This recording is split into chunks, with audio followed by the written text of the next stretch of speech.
ये एक लोक कथा है जो उत्तर भारत में कई जगहों पर सुनाई जाती है। किसी नगर में एक व्यापारी रहता था। नगर में उसका काम बहुत कम चल रहा था। कई बार तो ऐसी स्थिति आ जाती कि दिन भर कोई सौदा नहीं बिकता। घर में उसे और पत्नी को भूखा रहने तक की नौबत आ जाती थी। समय गुजरता गया लेकिन उसकी स्थिति में सुधार नहीं आया।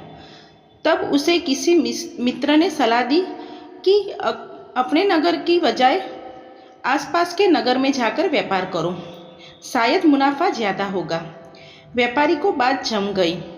वो पत्नी और बच्चों को छोड़कर दूसरे नगर में व्यापार के लिए गया।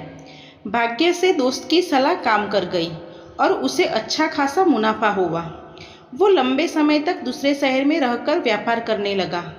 वहाँ उसे बहुत फायदा हुआ। अपने नगर में आकर नया घर बना लिया। पत्नी और बच्चों को लेकर नए घर में रहने लगा। तब पत्नी ने कहा कि अब हमारे पास पर्याप्त धन है, हम अपना जीवन आसानी से गुजार सकते हैं।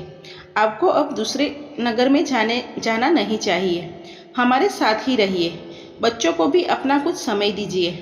व्यापारी ने कहा, मैं अभी और धन कमाना चाहता हूँ ताकि तुम लोगों को और बेहतर जीवन दे सकूँ। हमारे बच्चों को वैसा दिन ना देखना पड़े जैसा मैंने और तुमने देखे हैं। पत्नी ने कहा, लेकिन धन कमाने में जो समय गुजर गया वो फिर लौटकर नहीं आएगा। हम जीवन में साथ रहने के आनंद से वंचित रहे हैं। व्यापारी ने जवाब दिया, बस कुछ साल और व्यापार कर लेने दो। हम इतना धन इकट्ठा कर लेंगे कि हमारी पीढ़ियों का जीवन आसानी से गुजर जाएगा। व्यापारी फिर चला गया। कुछ साल और बीत गए। बहुत धन आ गया। व्यापारी ने फिर नदी के किनारे एक सुंदर स्थान पर बड़ा सा महल बनवा लिया। पूरा परिवार उसमें रहने लगा। वह जगह बहुत ही सुंदर थी, जैसे कि स्वर्ग। तब व्यापारी की बेटी ने उससे कहा कि पिताजी, हमारा पूरा बचपन तुम्हारे बिन बीत गया। अब हमें साथ रहना चाहिए। अब तक हमारे पास इतना धन भी है कि 5-6 पीढ़ियाँ तक हमें कोई समस्या नहीं आ सकती। अब आप हमारे साथ रहे। व्यापारी ने कहा, हाँ बेटी, अब मैं भी थकने लगा हूँ और कुछ समय तुम लोगों के साथ बिताना चाहता हूँ। मैं कल सिर्फ 2 दिन के लिए पास के नगर में जा रहा हूँ। कुछ पराया बकाया धन वसूलना है। उसके बाद मैं यही तुम लोगों के साथ रहूँगा। व्यापारी का परिवार बहुत खुश हो गया। अगले दिन व्यापारी दूसरे नगर चला गया और उसी दिन भयानक बारिश हुई और जिस नदी के किनारे व्यापारी ने अपना महल बनाया था उसमें बाढ़ आ गई। महल सहित पूरा परिवार बाढ़ में बह गया। व्यापारी अब लौटा तो सब उजड़ चुका था। सुख और खुशियाँ सिर्फ धन से नहीं आती।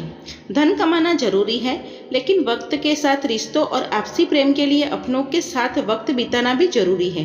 क्योंकि धन तो किसी भी वक्त मेहनत करके कमाया जा सकता है, लेकिन जो वक्त गुजर चुका है उसे लौटा नहीं सकते। आज में रहे, रिश्तों के आनंद का सुख ले और अपने सपनों को अपना वक्त दे। ऐसी कहानियाँ सुनने के लिए मेरे चैनल को लाइक शेयर सब्सक्राइब कीजिए। जय श्री कृष्ण। धन्यवाद।